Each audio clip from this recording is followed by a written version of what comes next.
Matthew, thank you so much for that. Also developing, President Biden is trying to clarify that he is not encouraging Taiwan's independence after using that exact word to describe some of what he discussed in his meeting on Monday with Chinese President Xi. When it comes to Taiwan, the word independence is a trigger, definitely for China. I want you to listen here to Biden's initial statement on this and also then him clarifying. We have made very clear we support the Taiwan Act, and that's it. It's independence. It makes its own decisions. I said that they have to decide. They, Taiwan, not us. And we are not encouraging independence. We're encouraging that they do exactly what the Taiwan Act requires. Joining me right now is Josh Rogin, CNN political analyst, Washington Post columnist, and author of the book Chaos Under Heaven, Trump, Xi, and the Battle for the 21st Century. Josh, you know, this is the second time Biden has clarified his position as it relates to Taiwan. I want to also play what he said last month at a CNN town hall. So are you saying that the United States would come to Taiwan's defense if China attacked? Yes, we have a commitment to do that. And right after the town hall, Josh, as you well know, the White House also had to clarify that Biden was not announcing any change in policy as it relates to Taiwan. What do you this is the second time, the second go-round of this, and it has me wondering what you think is going on here.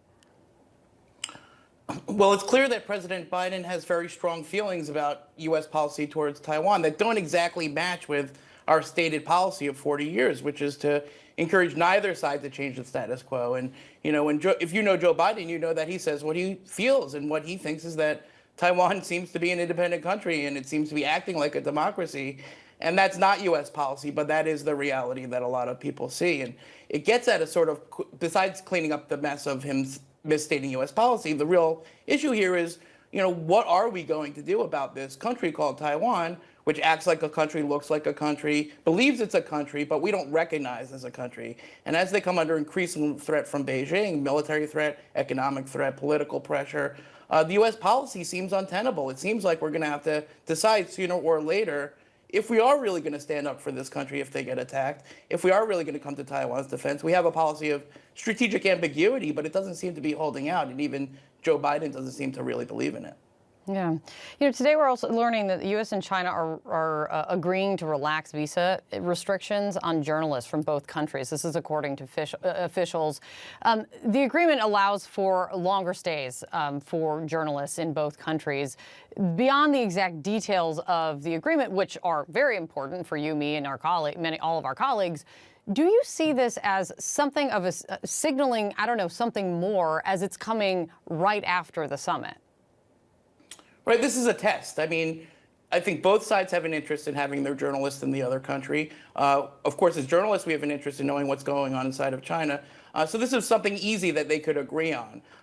We don't know if it's going to work. We don't know if the Chinese side is going to uphold their end of the bargain. We don't know if they're going to play games when they let the journalists back in with their access. We don't know if they're going to punish them again if they get out of line. But let's see it as a first step. And if they can come to an agreement on restoring journalists' access in both countries, maybe that could be a path towards more cooperation. But I wouldn't get too excited, because the pattern is that the Chinese Communist Party tends to make these agreements and break them almost immediately. Yeah. You also have, Josh, new reporting on an issue that appears to not have come up during the summit, which is the upcoming Beijing Olympics. What are you hearing? My sources inside the administration confirm that there's been a unanimous recommendation to President Biden to install a diplomatic boycott, and that he's expected to approve it within the next couple of weeks. And what that means is that when the Beijing Olympics begin in February, it's only 3 months away, no U.S. officials will be there, no government officials anyway, and President Biden won't be there, and that's a pretty big deal. You know, that means that the Beijing government won't be able to hold the games and bolster its legitimacy without people noticing and noting that there's a genocide going on inside its borders. It's not as far as activists would have liked. Athletes will still have to make their own decisions. Corporate sponsors will still have to make their own decisions. There will still be other protests. But it's a clear statement by the Biden administration that they care about human rights. At the same time, they don't want to affect the athletes. They don't want to make decisions for the athletes. It's a compromise, but one that the Chinese government will definitely not be happy about. Yeah, for sure. Good to see you, Josh. Thank you.